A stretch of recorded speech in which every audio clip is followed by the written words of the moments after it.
a construção da autonomia nas crianças atípicas e também nas crianças típicas. Esse tema, ele parece ser de senso comum e parece, inclusive, que todos concordam com isso, mas na prática não é bem assim que acontece. Construção de autonomia só acontece para a criança se, de fato, a criança se envolve nas condições de vida prática. O que isso quer dizer? Já é senso comum que o aprendizado das crianças, sobretudo de 0 a 6 anos, precisa passar pelo manipulável, pelo material concreto, pela execução prática. Mas, na hora em que nós precisamos fazer esse objetivo, para que um processo de construção de autonomia aconteça, muitos pais não agem com essa naturalidade que deveriam ou que poderiam. O que eu quero dizer com isso? Conhecimento de vida prática envolve a criança ter responsabilidades dentro da família. Por exemplo, como arrumar um quarto, lavar uma louça, organizar um espaço que ela usa, organizar os brinquedos, tomar sozinha o seu banho e uma série de outros conhecimentos de vida prática, como Montessori já nos colocou lá na sua teoria. Mas muitos pais e muitas mães, sobretudo de crianças atípicas, podem achar que uma criança é uma coitadinha, estou usando então um conceito pejorativo, e uma sofredora e, portanto, não pode permitir que a criança tente fazer isso. Ou alguns pais e algumas mães podem achar que essa criança precisa merecer uma dose maior, né? Por conta da deficiência, tem que merecer uma dose maior de amparo, de cuidado e de proteção.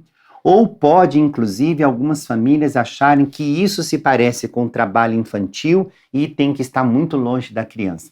Ou seja, eu estou trazendo aqui, inicialmente nessa conversa, pontos importantes dessa construção de autonomia, sobretudo no universo das crianças atípicas, das famílias atípicas, justamente porque nós temos que pensar como é que nós podemos fazer isso.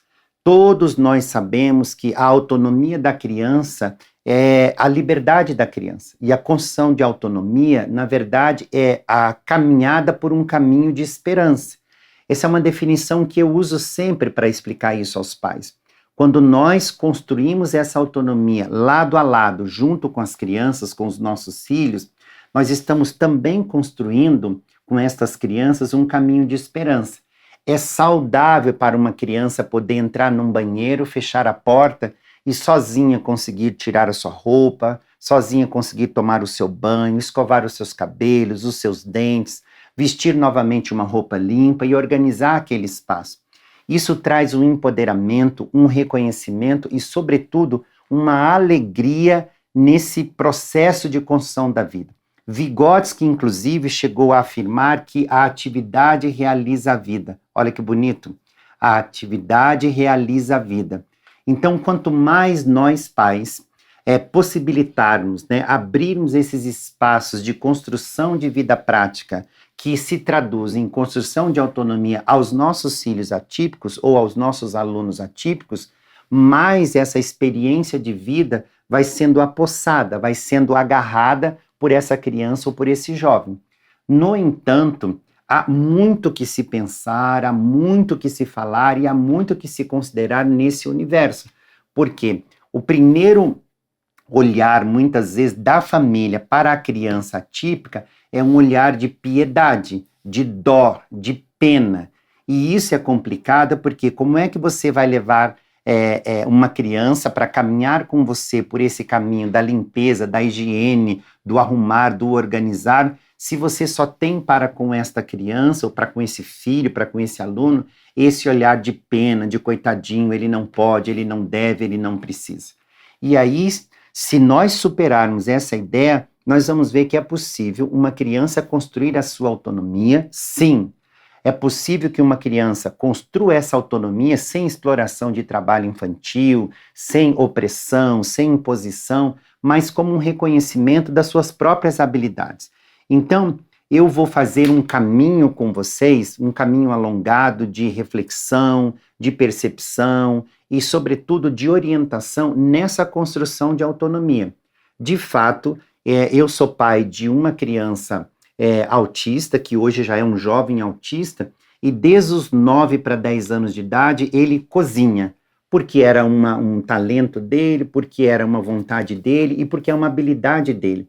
Mas para cozinhar, nós precisamos lembrar que é imprescindível que o cozinheiro ou que a cozinheira se envolva com faca, com fogo, com fogão, com panelas quentes e uma série de outras situações de risco de acidente, acidente grave, mas mesmo assim eu nunca impedi que o meu filho tivesse acesso a essas ações, a esses espaços, a esses utensílios, para que ele pudesse verdadeiramente construir essa autonomia que ele tem hoje, que é poder fazer a sua própria comida.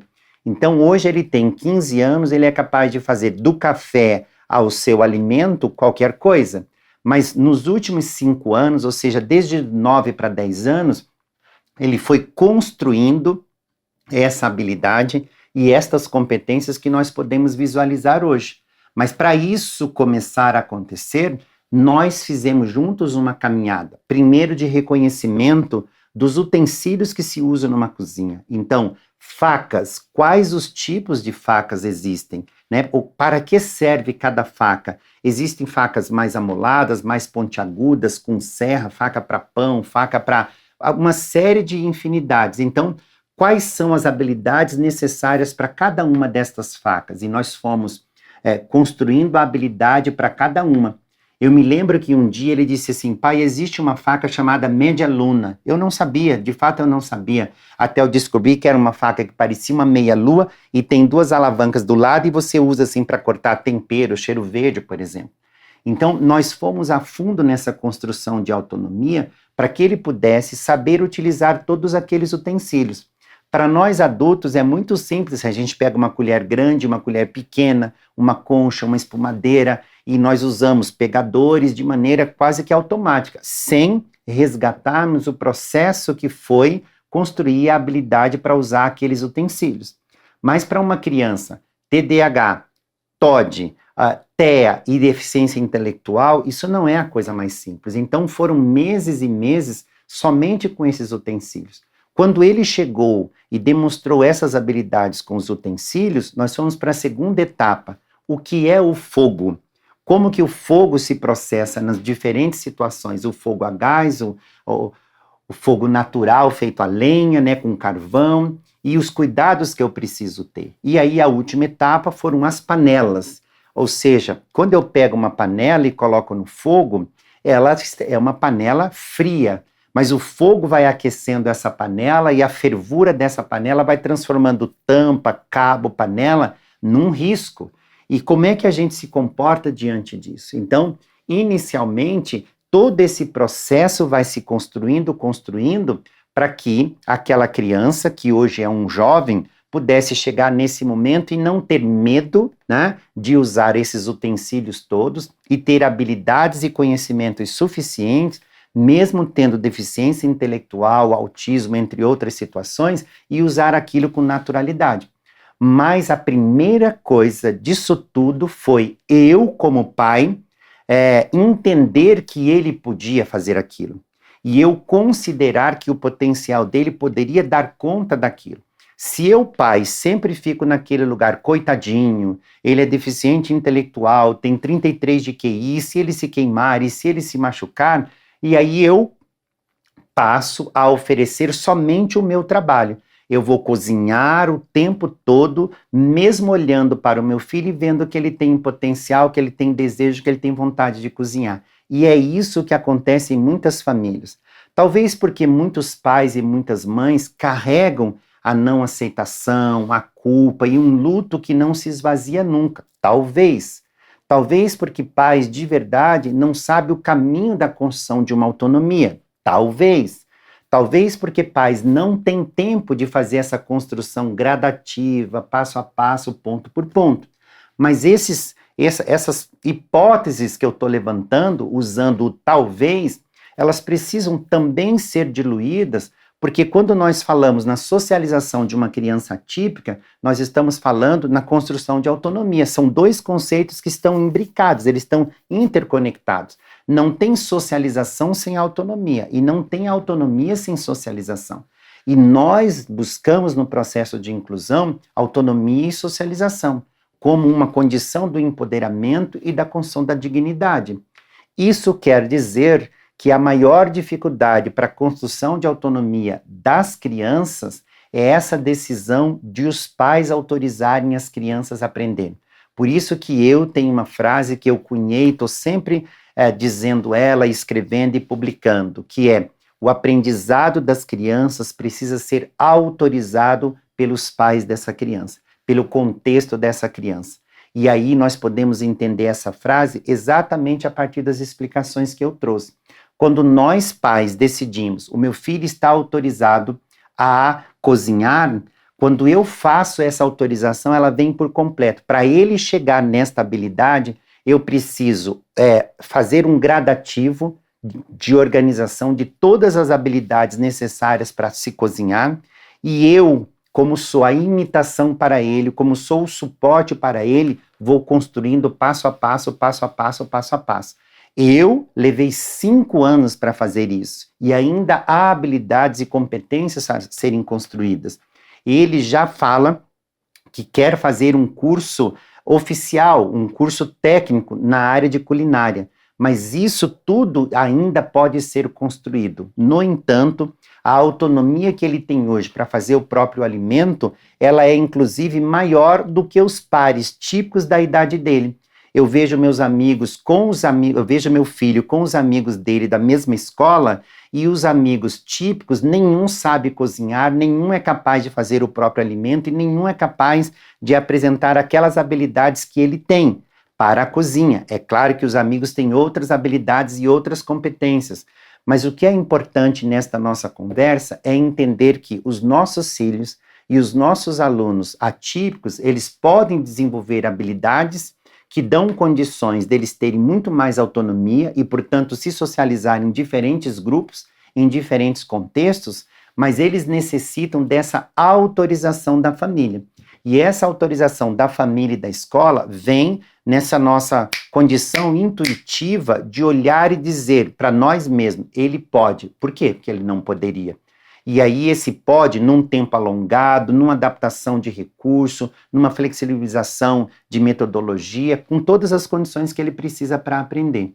Então, construção de autonomia em crianças atípicas tem que passar pela execução prática. E a execução prática precisa do suporte, precisa da imitação, precisa do treinador, precisa do professor, precisa da família, executando just in time, ao mesmo tempo. Quero parar nesse ponto porque, para mim, é uma coisa importante. Seja na escola, ou seja na família, um cuidado que nós devemos sempre ter em mente é justamente da execução consecutiva. Eu tenho um caminho, uma sequência didática para construir autonomia com o meu filho e com as crianças com as quais eu trabalho, que eu acho importante que vocês pensem nesse momento, que é: primeiro, uma visualização daquela habilidade que eu quero desenvolver. Então, literalmente, eu coloco ou o meu filho ou as crianças diante de mim e eu executo aquela habilidade. Então, eu executo 1 vez, 2 vezes, 3 vezes, 4 vezes. Eu me lembro de uma vez, numa cidade do Brasil, que eu fui conversar com uma criança e eu queria que ela temperasse um tomate. E essa criança, ou seja, que ela fosse capaz de pegar um tomate, lavar, cortar e temperar. E aí eu coloquei 4 pratos diferentes, pratinhos pequenos desses de plástico sobre a mesa. Fui lá no cesto que tinha sobre a pia, peguei um tomate, lavei o tomate. Fui na gaveta e peguei uma faca. Então, no primeiro pratinho, eu coloquei o tomate dentro do pratinho, já lavado, coloquei a faca na frente. Na sequência, no outro pratinho, eu peguei este tomate, coloquei no centro do pratinho e cortei o tomate ao meio. E aí coloquei a faca na frente, e a criança olhando para mim. Então, veja, ela já tinha me visto pegar o tomate, lavar o tomate, pegar a faca e montar aquele contexto que era um tomate dentro do pratinho e uma faca na frente do tomate. Na sequência, no próximo prato, eu transferi o tomate para o próximo prato, para ela perceber que já era uma segunda etapa, e cortei o tomate ao meio. Coloquei a faca na frente e ela ficou observando. Eu então peguei aquelas duas metades do tomate, transferi para o terceiro pratinho e cortei em cruz o tomate. Coloquei a faca na frente e a criança observando. E aí no quarto pratinho eu já tinha o tomate cortado em cruz, ou seja, ele tinha 4 partes. Eu então tinha colocado ali o tempero, o sal, o azeite e o vinagre, e eu então temperei o tomate na frente dela. Eu fiz essa execução 1, 2, 3 vezes, e ela me observando. Então, sempre para a construção de uma habilidade diante de uma criança atípica, é importante essa execução. O Henri Vallon diz que as crianças aprendem por imitação. Está num livro do Henri Vallon, que é A Criança Turbulenta, um livro onde ele trabalha justamente com as crianças atípicas para o nosso conceito de hoje. E aí, essa criança observa tudo isso e, na sequência, então, eu ofereci para ela essa oportunidade. Ou seja, para ela executar, desde ir lá no cesto em cima da pia, pegar o tomate e fazer todo o processo. E ela, então, começa todo o processo, e a única coisa que ela fez diferente de mim é que, da primeira vez que ela cortou o tomate, ela já cortou em cruz. Ou seja, alguma coisa na cabeça dela diz que já daria para ela cortar assim e depois assim, e ela já cortou. Pulou o terceiro pratinho, já colocou no quarto e temperou. Mas isso é a possibilidade, né, a abertura que foi dada à criança para que ela pudesse tentar. E eu preciso fazer uma pausa aqui, porque nessa segunda etapa, a primeira é a execução. A segunda etapa é a imitação. E na imitação, a criança pode ter erros, pode ter falhas, ou pode ter insights, ou seja, dá para fazer de outra maneira. Permita, deixe que a criança faça, contanto que ela ofereça o mesmo resultado. Então, a partir da execução, que é a primeira etapa, a criança visualiza, vem a segunda etapa, que é a imitação. E a terceira etapa são os ajustes, as correções. Quando eu faço, então, eu ofereço esta execução, a criança faz uma imitação, 2, 3, 4, 5, 10, durante 1 mês, 2, 3 ou 4, o tempo que ela necessitar para fazer isso, ela então começa a fazer a execução com o processo que ela definiu. É fazendo essa execução por várias vezes e a frequência e a intensidade dessa execução que vai contribuir para a cristalização dessa habilidade. Então, de tanto fazer isso, tantas vezes ao dia, em tantos dias por semana, a criança vai perfeitamente chegar numa cozinha, pegar um tomate e preparar o tomate para comer. E essa construção de uma habilidade, com esses 3 processos, né, que é a execução, a imitação e o aperfeiçoamento, pode ser levado para todas as dimensões da vida de uma criança, para os conhecimentos de vida prática. Pentear o cabelo, escovar os dentes, mudar uma roupa, organizar um espaço que ela tenha desorganizado. E é assim, de habilidade em habilidade, independente do nível de suporte, que nós vamos construindo essa autonomia junto à criança. Agora, para isso acontecer, a primeira pergunta, a primeira barreira a ser rompida é: nós, pais, autorizamos os nossos filhos a aprender? Por quê? Porque nesse momento nós precisamos lembrar que alguns pais não autorizam seus filhos. E de que maneira? O pai diz assim: não quero que você aprenda nada. Não, não é isso. Mas a não autorização pode vir quando o pai, por exemplo, diz: não tenho tempo. E não ter tempo significa como é que uma criança atípica vai desenvolver uma habilidade se ninguém ofereceu para ela a possibilidade de observação. Se ninguém ofereceu para ela a possibilidade para ela, dali, daquele conhecimento visualizado, ou percebido, ou sentido, tentar a imitação. Então, quando um pai diz eu não tenho tempo, quando uma mãe diz eu não tenho tempo, já está impedindo o aprendizado da criança. Segundo ponto, quando o pai diz assim, é perigoso. Pouco tempo atrás, eu fui fazer um curso na Itália, em Reggio Emília, na educação infantil. E quando eu cheguei em Reggio Emília, na Itália, a primeira coisa que me chamou a atenção é que sobre as mesas, para as crianças trabalharem, tinha agulhas, cacos de vidro, canetas de todo tipo, com tampas pequenas e grandes, tesouras com ponta sem ponta e uma série de instrumentos, ou de elementos que aqui no Brasil nós dizemos, isso é perigoso demais. Inclusive, nas listas de materiais escolares no Brasil vem escrito tesoura sem ponta, e lá é o oposto disso. E, obviamente, uma professora que estava no meu grupo de alunos daqui do Brasil, ela perguntou para o formador, mas isso não é perigoso? E ele então devolveu a pergunta, para quem é perigoso? E aí todos nós fomos levados a pensar que se a gente de fato parte do princípio que a tesoura é perigosa, que o caco de vidro é perigoso, que o arame é perigoso, que a agulha é perigosa, eu estou excluindo a possibilidade da criança interagir com aquilo e reconhecer quais as habilidades, as competências, os cuidados e os perigos que aquilo oferece, que foi o que eu fiz com o meu filho quando ele quis cozinhar. Então aquilo juntou com a minha experiência com o meu filho e observar que as crianças poderiam fazer tudo aquilo sem se ferir, sem se acidentar e sem que nada de ruim acontecesse a elas, foi perceber que é possível crianças de 4 e 5 anos trabalhar com todos aqueles materiais de uma maneira saudável para que elas construam essa autonomia, mas houve também por parte da escola a autorização para que as crianças pudessem aprender com aqueles materiais. Então, para fechar essa nossa observação sobre as autorizações, um pai, uma mãe, ou um educador, ou uma educadora, também nega o aprendizado à criança quando não ouve da criança o que é que ela quer aprender. No caso do meu filho, ele queria aprender a cozinhar. No caso dessa aluna, mesma coisa. Mas tem filhos que querem aprender a costurar, a mexer com martelo, a mexer com serrote, a mexer com furadeira. Os filhos atípicos podem apresentar vontades, desejos e talentos que os pais, em tese, podem dizer, não, isso não é para ele, isso é muito perigoso. E lembra do que nós já conversamos hoje. A piedade, né? Aquela coisa da pena, da culpa, do luto, todos esses sentimentos podem estar por detrás dessa não autorização, tanto da escola quanto da família.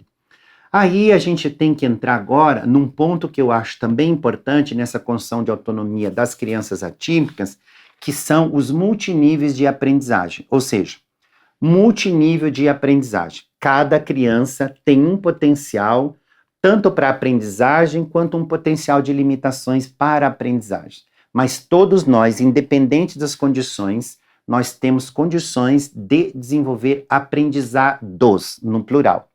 Estes aprendizados diferentes vão dar para crianças típicas e atípicas os multiníveis de aprendizagem.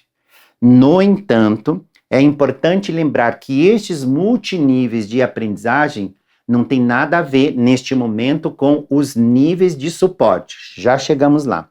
Os multiníveis de aprendizagem, eles são determinados, primeiro, pela experiência no contexto social que a criança viveu.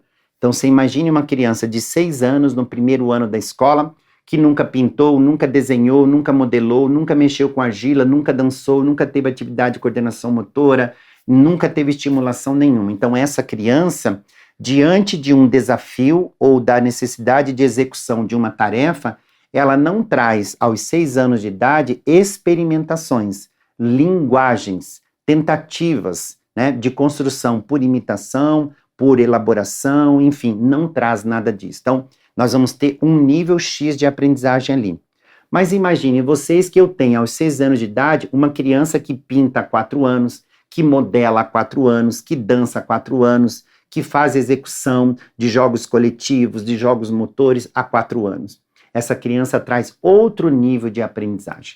Então, papais e mamães, educadores e educadoras, lembrem, não é a deficiência sozinha que determina o nível de aprendizagem de uma criança ou não. Ou seja, se eu fizer uma avaliação psicométrica, testes que mensuram o potencial de aprendizagem de uma criança, isso é só uma informação, não a totalidade da informação. No caso do meu filho, 33 de QI numa avaliação psicométrica.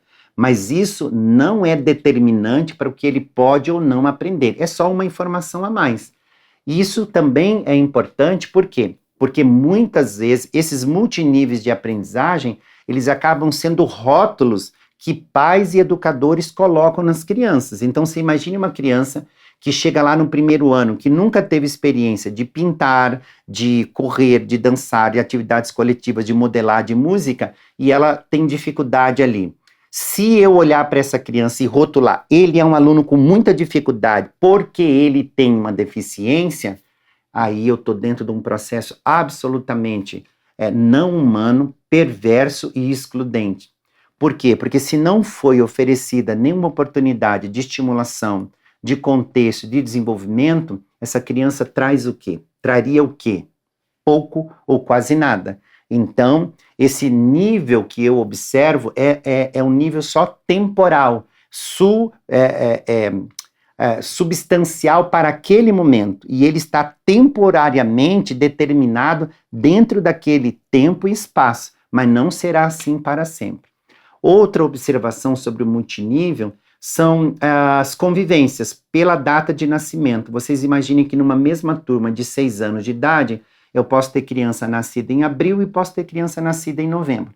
4 meses, 5 meses, 6, 7, 8 meses de diferença de convivência social pode trazer mais ou menos experiência para essas crianças. Isso também é o segundo fator que dá essas experiências de multiníveis, de aprendizagem ou de potencialidades. O terceiro fator são os métodos, que muitas crianças já tiveram acesso ao longo da vida, e esse método foi mais pertinente ao potencial cognitivo dessa criança, e, portanto, ela traz um arsenal maior de recursos para poder lidar com as aprendizagens. Então, crianças são de verdade diferentes, apresentam multiníveis de aprendizagem, porque elas têm trajetórias diferentes. Acontece que esses multiníveis de aprendizagem, essas trajetórias diferentes, às vezes se associam, no caso do autismo, aos níveis de suporte que essas crianças precisam. Então, vocês imaginam uma criança que tenha toda essa experiência, né, de 4 anos de pintura, de modelagem, de música, de dança, mesmo que ela seja um nível 2 de suporte, ela pode ter muito mais recursos para poder se envolver com a aprendizagem do que uma criança com nível 1 de suporte, mas que não foi estimulada, não foi trabalhada e não foi levada a esse reconhecimento. Então, a gente precisa considerar a realidade de cada criança. O nível de suporte, né, de dependência, de auxílio, tem que estar associado e compreendido ao nível de estímulo, de trabalho, de terapia que a criança viveu até aquele momento. E esses dois níveis se acoplam como algo assim côncavo e convexo e dá aquele nível de aprendizagem que nós temos. E aí entra uma parte importante da nossa conversa que é papai, mamãe, educador e educadora jamais podem comparar uma criança com a outra, mesmo que seja 2 crianças atípicas, 2 autistas ou qualquer outro transtorno do neurodesenvolvimento. Cada criança tem o nível de suporte, no caso do autismo, associado ao nível de trabalho que foi feito ou não foi feito até aquele momento. E é isso que dá o que nós observamos naquele momento, tempo e espaço, de nível de aprendizagem, né? Acho que, entendido isso, nós precisamos lembrar que a natureza é uma grande professora. A natureza é uma professora amorosa, a natureza é uma professora muito rica e uma professora com grande sabedoria. Estou falando da natureza mesmo, das árvores, dos pássaros, dos rios, dos mares, dos frutos, das folhas e assim sucessivamente. As crianças atípicas, elas necessitam de um contato profundo com a natureza. A natureza é capaz de mostrar estes exemplos que eu falei há pouco. Veja que coisa interessante. Nós falamos que o Vallon nos orienta de que a aprendizagem da criança pode acontecer por imitação. Mas muitas dessas imitações as crianças podem perceber na natureza. Novamente, eu vou dar um exemplo do meu filho, que é a Frida, a cachorra dele. Então, assim que eu adotei o meu filho, ele era criança, eu então adotei uma cachorra para ele. E essa cachorra serviu muito como esse elemento para que ele pudesse imitar. E quais foram os princípios que ele usou da cachorra para ele poder fazer as suas próprias construções? Acalmar, aquietar, sentar, dormir, aninhar-se. Tudo que a cachorra fazia, ele imitava, e por vezes ele deitava, se enrolava num cobertor, e ele queria que a cachorra imitasse ele. Tamanho processo de identificação. Mas uma criança, quando ela vive em meio à natureza, ela vai observando a interdependência de frutos e pássaros, a vaca que come o capim, o peixe que anda dentro da água e não pode ficar fora dela. Ou seja, a imitação de movimentação de uma criança pode vir como salta o coelho, como voam os pássaros, como rastejam os jacarés. Crianças atípicas precisam do contato com a natureza, e essa natureza, que é uma professora extraordinária, pode possibilitar muitas alternativas para o processo de construção de autonomia de uma criança atípica. E aí nós estamos falando novamente das decisões que uma família precisa tomar. Quais decisões? É a minha luta constante, a construção de famílias terapêuticas.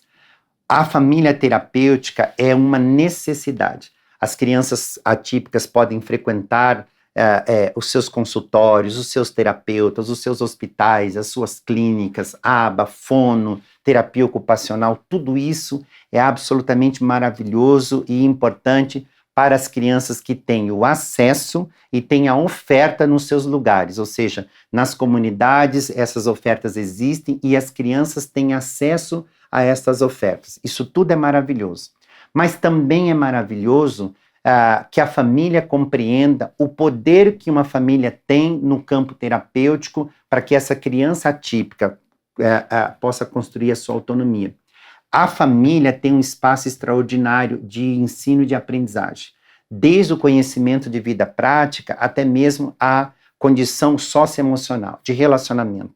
A criança que grita, que anda ininterruptamente, que fala ou que não fala, e a gente tem vários exemplos disso, né, de criança que no consultório fala, ou em alguns lugares fala, e dentro da família não fala. Quer dizer, todas essas ocorrências têm a família como um importante centro terapêutico. Mas a terapia da família não é a terapia do consultório, da clínica. A terapia da família está de novo relacionada à afirmação do Henri Vallon, quando ele diz: a emoção antecipa as linguagens. E Vallon estava dizendo que uma criança atípica, ela precisa desse vínculo emocional com alguém. E esse vínculo emocional com alguém vai se dar justamente onde há maior convivência. E as crianças atípicas têm a sua convivência maior nas células familiares.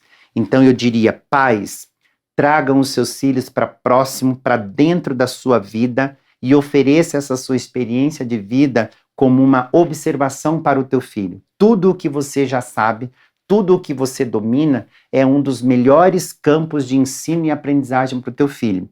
Se ele se apossa disso, se ele se apercebe, se ele se avoluma nessas habilidades que você tanto tem, ele de fato tem muito mais autonomia do que nós poderíamos imaginar inicialmente.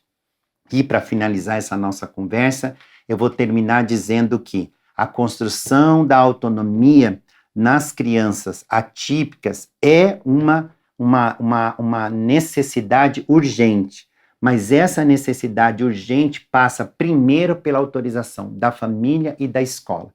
Todas as crianças atípicas podem desenvolver autonomia, mas para essa construção de autonomia acontecer, vocês precisam lembrar do que eu sempre digo, que educar é um ato de persistir com delicadeza.